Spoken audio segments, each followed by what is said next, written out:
Je voudrais revenir sur la santé mentale. Il faut vous expliquer pourquoi à des moments, on est dépassé, on est usé, blessé par les autres, on se sent rejeté, on n'est pas bien dans sa peau, on n'a plus envie de sortir, on est dépressif, on va vers des addictions pour compenser. Les addictions, ce sont des systèmes compensatoires parce qu'en vérité, on ne va pas bien, on est en dépression. Quelqu'un qui boit, qui mange trop, c'est quelqu'un qui est en dépression et qui a trouvé son antidépresseur qui s'appelle l'alcool.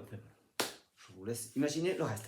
Voilà, il faut bien comprendre que notre cerveau a une fonctionnalité qui est bien et mal. C'est-à-dire que notre cerveau veut tout comprendre, tout analyser, tout savoir, tout analyser. Et plus on aura souffert enfant, plus on aura été blessé par notre éducation, plus on va vouloir rentrer dans des détails, des détails, des détails, des détails, des détails. Parce que notre inconscient a besoin d'être rassuré, rassuré, parce qu'il a tellement morflé quand on était enfant qu'il a besoin d'être dans le contrôle. Mais ce contrôle, inconsciemment, va nous demander une charge cognitive exponentielle. C'est-à-dire qu'à des moments, on va être épuisé cognitivement, enfin physiquement. Après, on devient épuisé physiquement.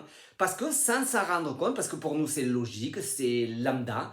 Voilà, pourquoi mon mari m'a dit ça, pourquoi ma femme n'a pas fait ça, il aurait dû dire ça, pourquoi mon enfant n'est pas là-bas, pourquoi il n'a pas travaillé, pourquoi il est allé faire aussi, pourquoi mon père me dit ça, pourquoi ma mère ça. Alors qu'en vérité, on ne peut pas comprendre l'autre. Moi, le premier, je ne peux pas comprendre mon entourage parce qu'ils pensent différemment de moi. Ils n'ont pas eu la même éducation, donc on aura beau s'aimer, on ne pourra pas se comprendre parce qu'on n'aura pas la même vision sur un sujet. Donc on va se disputer.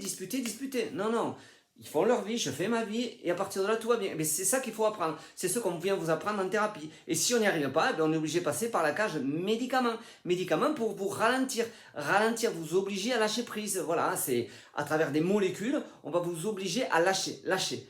Parce que vous n'arrivez pas à faire ce travail, c'est le vrai travail thérapeutique, c'est vous apprendre avec le cerveau à avoir le contrôle sur votre mental qui vous dit que là il y a ça, là il y a ça, là il y a ça. Mais les gens me disent vous êtes fou, c'est vous le fou. Parce que vous laissez faire aussi, vous laissez faire ça. Ben j'ai dit je laisse faire. L'autre fait, puisqu'il est. Et plus j'essayerai de le cliver, de l'empêcher, plus il va le devenir, puisque je vais l'empêcher d'être qui il est. Donc automatiquement, ça va dérailler, ça va devenir exponentiel. Moi, je veux plus qu'il fasse ci ou qu'elle fasse ça. Donc comme je vais appuyer, comme lui ne peut pas changer, puisque cognitivement il ne peut pas changer, on ne peut pas changer qui on est. Donc automatiquement, ça va devenir exponentiel. Et donc on va arriver à des conflits majeurs. Mais ça, plus on a souffert enfant, moins on est capable de le comprendre, ça.